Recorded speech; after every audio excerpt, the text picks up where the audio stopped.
Masalahnya, bukan cuma AI bikin tugas lebih cepat, tapi juga bisa pelan-pelan mengubah cara kita berpikir dan berkreativitas. Yang perlu dipikirkan bukan cuma seberapa berguna AI, tapi apakah kita tetap masih kritis, tetap waspada, dan juga tetap berpikir mandiri saat memakainya. Di sisi lain, AI sebenarnya bisa bantu kita berpikir kritis, tetapi ketika kita bergantungan, kita jadi cuma bisa menyelesaikan langkah demi langkah pada soal tanpa benar-benar paham terhadap konsepnya. Jadi masalahnya bukan lagi apakah kita menggunakan AI atau tidak, kita tentu sudah menggunakannya.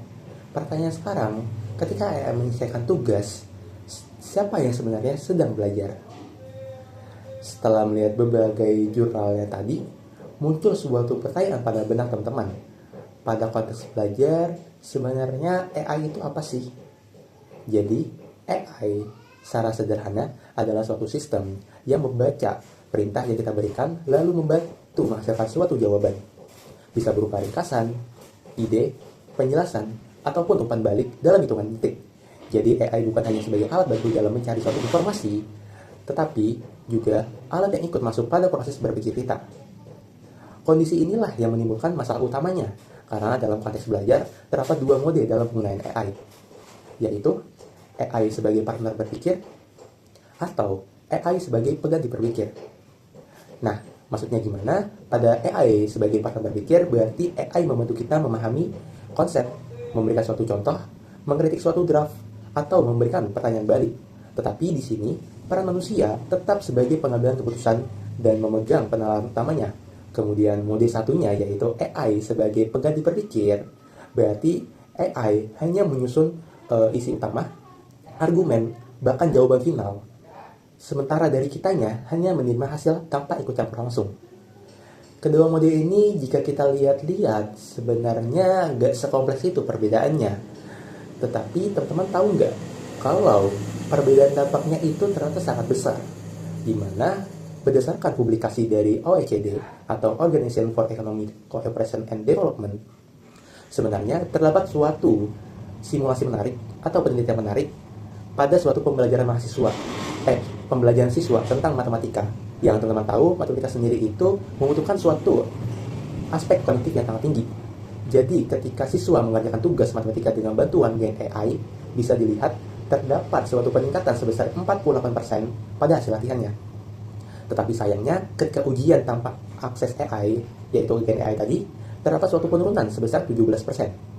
Fenomena ini sebenarnya berjalan atau sejalan dengan jurnal ISMI yang menjelaskan bahwa AI memang bisa membantu berkembangkan berpikir secara kritis. Tetapi ketika sudah siswa bergantung akan teknologinya, maka siswa cenderung menyelesaikan suatu soal dari langkah demi langkah tanpa benar-benar paham terhadap konseptual yang mendalam. Jadi perbedaannya bukan hanya AI dipakai atau tidak, tapi bagaimana cara kita memakainya. Jika saya meminta AI menjelaskan suatu konsep dengan analogi itu termasuk AI sebagai partner berpikir. Sedangkan saat saya meminta AI untuk membuat suatu outline, argumen utama, dan isi tugasnya, lalu tinggal merapikan, maka itu termasuk AI pengganti berpikir. Nah, agar kita tidak terlalu membahas teori nih, mungkin dari saya akan mencoba nih suatu simulasi atau suatu eksperimen kecil lah mengenai kedua model ini, di mana saya akan membandingkan antara AI sebagai partner berpikir dan AI sebagai pengganti berpikir.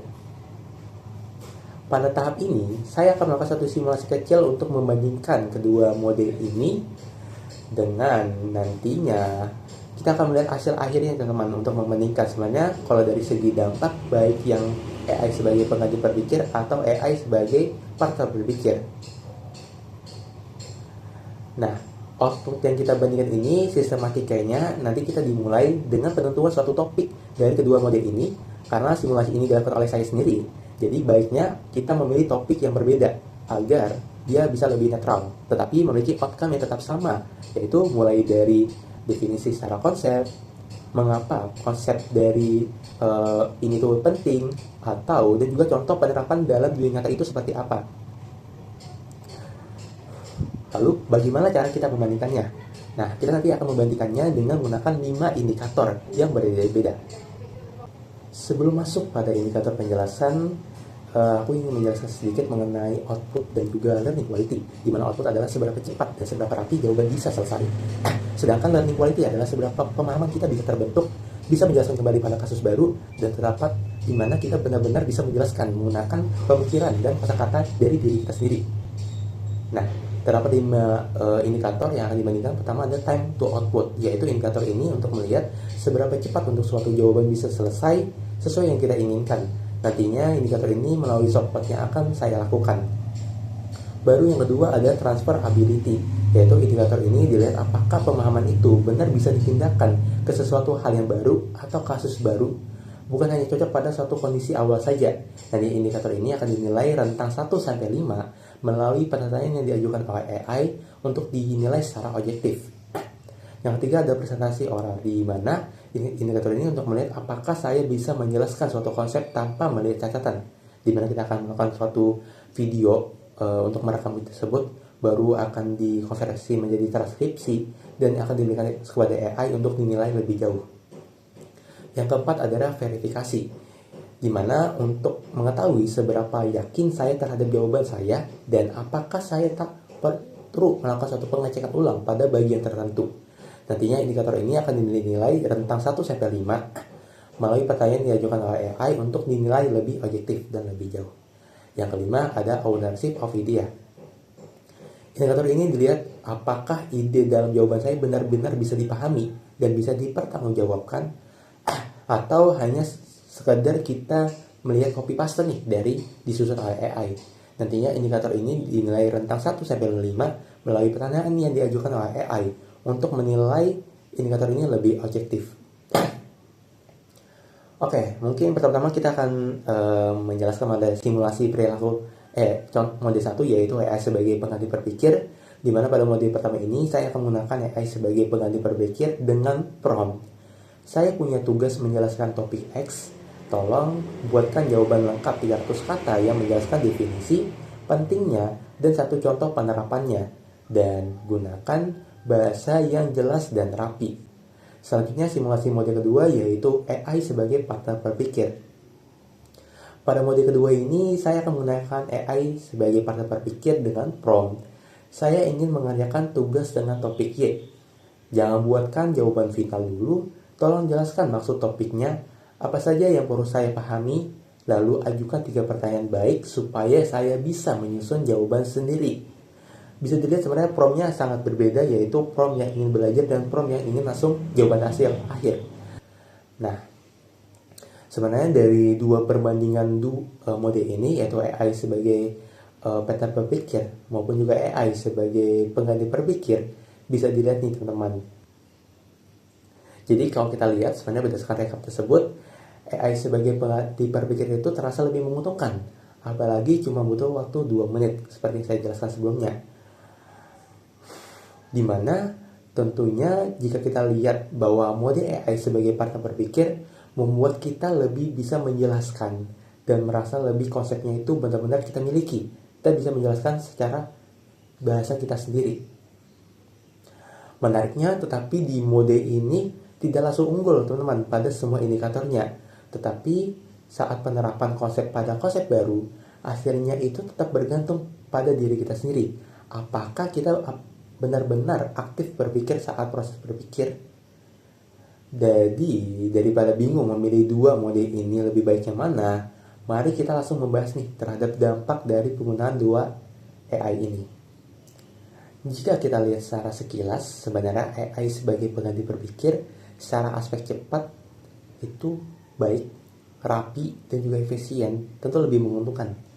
Tetapi pada simulasi yang saya lakukan bahwa cepat selesai tidak otomatis kita paham banget terhadap konsep yang kita pelajari, atau bisa dibilang melekat nih pada otak kita.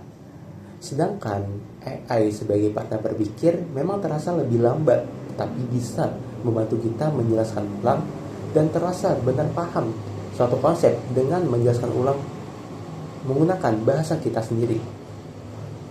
Jadi terdapat 3 dampak, yaitu jangka pendek, jangka menengah, dan juga jangka panjang. Pada jangka pendek, AI sebagai pengganti berpikir memang memberikan kita keuntungan performa, karena bukan kita yang berpikir, tetapi AI yang berpikir. Mulai dari tugas yang selesai cepat, maupun juga struktur yang dibikin tuh rapi. Tetapi masalahnya, bantuan ini cuma bisa berhenti pada level prosedural saja. Maksudnya gimana? Maksudnya AI cuma bisa melakukan tugas berdasarkan aturan yang telah kita tetapkan. Di mana berdasarkan jurnal ISMI menjelaskan bahwa AI bisa membantu perkembangan berpikir kritis, tetapi penggunanya jika ketergantungan terhadap teknologi, penyelesaian bisa berubah menjadi prosedural tanpa pemahaman konseptual yang mendalam. Tentu kutipan dari jurnal ISMI ini sangat mirip atau selaras dengan hasil simulasi saya, yaitu jawabannya cepat, selesai. Tetapi ketika kita melakukan pengujian lebih jauh, seperti penerapan pada kasus yang baru, pemahamannya tuh masih kurang baik. Kita lanjut pada dampak jangka menengah.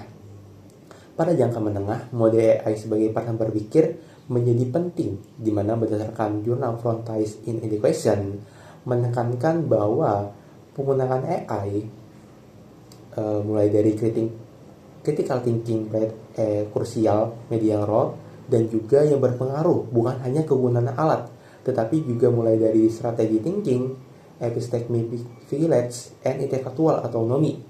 Berarti maksudnya adalah AI baru bisa benar membantu kita belajar ketika kita tetap aktif dalam prosesnya, di mana kita mulai dari menilai kembali, bertanya, mengecek, dan menyusun sendiri menggunakan makna kita sendiri atau menggunakan makna kata kita sendiri.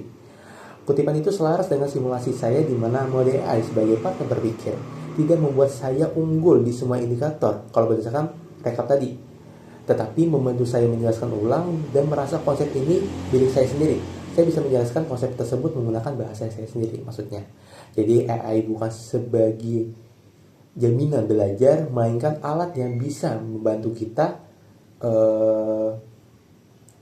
untuk terlibat langsung dalam pembuatan ataupun pemahaman terhadap konsep tersebut. Selanjutnya, dampak jangka panjang. Jadi pada jangka panjang, jika AI lebih sering digunakan sebagai pengganti berpikir, maka risikonya itu tentu lebih besar. Kenapa lebih besar? Di mana berdasarkan jurnal Sandberg menjelaskan bahwa teknologi bisa mengubah the actual process of intelligence and creativity, dan dalam jangka panjang, hilangnya keterampilan dan sikap kreatif bisa menjadi kerugian besar terhadap suatu manusia atau seorang manusia gitu. Selain itu juga terdapat suatu prinsip use it or lose it, yaitu kemampuan yang tidak kita pakai bisa menjadi lemah. Jadi kalau teman-teman terbiasa untuk menggunakan AI sebagai pengganti berpikir, nantinya untuk depannya akan menjadi kelemahan nih untuk berpikirnya. Bahkan juga ada momen orang mulai merasa bahwa apa yang dihasilkan AI itu adalah hasil pikirannya sendiri. Jadi dampaknya itu bukan hanya terkandungan secara teknis, tetapi juga mulai melemahkan berpikir, kaburnya ownership of idea, dan berkurangnya otonomi intelektual. Dari seluruh pembahasan saya tadi, mulai dari simulasi, dampak, dan juga teori awal, saya belajar bahwa AI memang bisa menyelesaikan suatu tugas secara cepat. Tapi sayangnya, belajar tidak terjadi pada siapa saja yang cepat menghasilkan jawaban, tapi pada siapa yang masih aktif dalam berpikir pada prosesnya. Jadi ketika AI menyelesaikan tugas, maka sebenarnya yang sedang belajar adalah manusia yang tetap memahami, mengecek, dan juga menjelaskan dengan pikiran sendiri. Oleh karena itu, coba ditanyakan pada diri teman-teman sendiri, apakah yang selesai itu adalah suatu pertumbuhan kita atau hanya tugasnya saja yang selesai? Mungkin sekian dari saya, terima kasih telah menonton sampai akhir.